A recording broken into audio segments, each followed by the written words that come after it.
Diabetes রোগটার কথা শুনলেই এখন আমাদের বাঙালিদের মনে একটা বিরাট ভয় কাজ করে।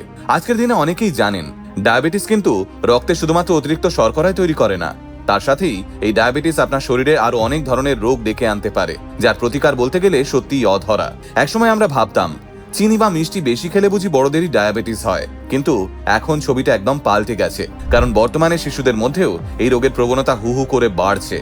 রিপোর্ট বলছে 1990 সাল থেকে 2021 সালের মধ্যে বিশ্বজুড়ে শিশু ও কিশোরদের মধ্যে ডায়াবেটিসের হার প্রায় 94% বেড়েছে। 1990 সালে যেখানে প্রতি 1 লক্ষ শিশুর মধ্যে মাত্র 25 জন এই রোগে আক্রান্ত হতো, 2021 সালে সেই সংখ্যাটা বেড়ে দাঁড়িয়েছে 50 জন, অর্থাৎ সমস্যাটা দ্বিগুণ হয়ে গেছে।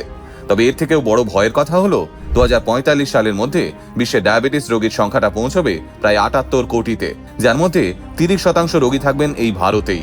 ইতিমধ্যেই ভারত বিশ্বের ডায়াবেটিস ক্যাপিটাল।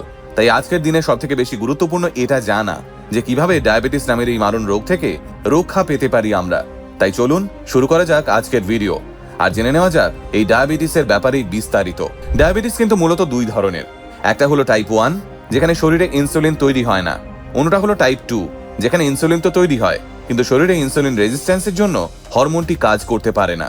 আগে টাইপ 2 ডায়াবেটিস কেবল বয়স্কদের হতো, কিন্তু এখন ছোট ছোট শিশুদের মধ্যেও এটা দেখা যাচ্ছে।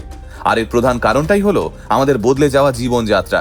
পরিসংখ্যান বলছে বর্তমানে শিশুদের মধ্যে টাইপ 2 ডায়াবেটিসের প্রবণতা টাইপ 1 এর থেকেও বেশি, যার পিছনে মূলত দায়ী হলো শিশুদের ওবেসিটি, সারাক্ষণ মোবাইল টিভির সামনে বসে থাকা এবং মাঠে খেলাধুলোর অভাব। তার সাথেই রয়েছে অতিরিক্ত ফাস্ট ফুড, প্যাকেটজাত খাবার এবং সফট ড্রিঙ্কস, মানে চলতি কথায় কোল্ড ড্রিঙ্কস খাওয়ার অভ্যেসটাও। তাই কেন্দ্রীয় সরকার এখন এই বিষয়টা নিয়ে চিন্তা ভাবনা শুরু করেছে। কেন্দ্রীয় সরকারের RBSK প্রকল্পের নতুন নিয়ম অনুযায়ী এখন জন্ম থেকে 18 বছর বয়স পর্যন্ত দেশে প্রত্যেকটি শিশুর ডায়াবেটিস স্ক্রিনিং করবে সরকার নিজে। আর সেই স্ক্রিনিং এ যদি কোনো শিশুর ডায়াবেটিস ধরা পড়ে, তাহলে সরকারের তরফ থেকে আজীবন চিকিৎসার জন্য সাহায্য পাবে সেই শিশুটি। এই চিকিৎসার মধ্যে ইনসুলিন, গ্লুকোমিটার এবং সুগার মাপার স্ট্রিপ সবকিছুই থাকবে একেবারে বিনামূল্যে। গরিব বা মধ্যবিত্ত পরিবারের শিশুদের জন্য ভারত সরকারের এই নতুন নীতি হয়তো কিছুটা লাভজনক প্রমাণিত হতে পারে, কিন্তু শুধু সরকারের উপর ভরসা করলেই তো আর আমাদের চলবে না। আমাদেরও নিজেদের বাচ্চাদের প্রতি সতর্ক থাকতে হবে। কিন্তু এখন প্রশ্নটা হলো, শিশুদের ডায়াবেটিস নিয়ে কি কি সতর্কতা আমাদের গ্রহণ করা উচিত? চিকিৎসকেরা শিশুদের ক্ষেত্রে বারবার 4 T's এর কথা বলছেন। এই 4 T's আসলে কি? এই 4টে টি এর প্রথম টি হলো টয়লেট। আমাদের খেয়াল রাখতে হবে শিশুটি কি স্বাভাবিকের থেকে বেশি প্রস্রাব করছে। যদি প্রস্রাবের হার বেশি হয় তাহলে বিষয়টা কিন্তু অবশ্যই চিন্তার। দ্বিতীয় টি হলো থার্স্ট। আমাদের খেয়াল রাখতে হবে শিশুটি কি স্বাভাবিকের থেকে অনেক বেশি জল খাচ্ছে বা তার গলা শুকিয়ে যাচ্ছে। বেশি জল খাওয়া কিন্তু কোনোদিনই ভালো লক্ষণ নয়। তালিকার তৃতীয় টি হলো টায়ার্ড। আমাদের খেয়াল রাখতে হবে সামান্য খেলাধুলাতে কি শিশু ভীষণ ক্লান্ত হয়ে পড়ছে। আর তালিকায় চতুর্থ ও শেষ টি হলো থিনার, অর্থাৎ এখানে আমাদের খেয়াল রাখতে হবে কোনো কারণ ছাড়াই কি শিশুর ওজন কমে যাচ্ছে। আর এই 4টের মধ্যে কোনো একটা লক্ষণ দেখা দিলেই সঙ্গে সঙ্গে যোগাযোগ করতে হবে ডাক্তারের সঙ্গে।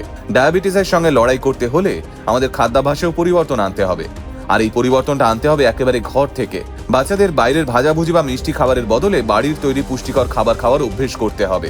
প্রতিদিন অন্তত 1 ঘন্টা শিশুকে মাঠে বা খোলা জায়গায় দৌড়ঝাঁপ করতে দিতে হবে। ফোনের স্ক্রিন টাইম কমিয়ে তাদের বাস্তব জগতের খেলাধুলোয় উৎসাহিত করতে হবে।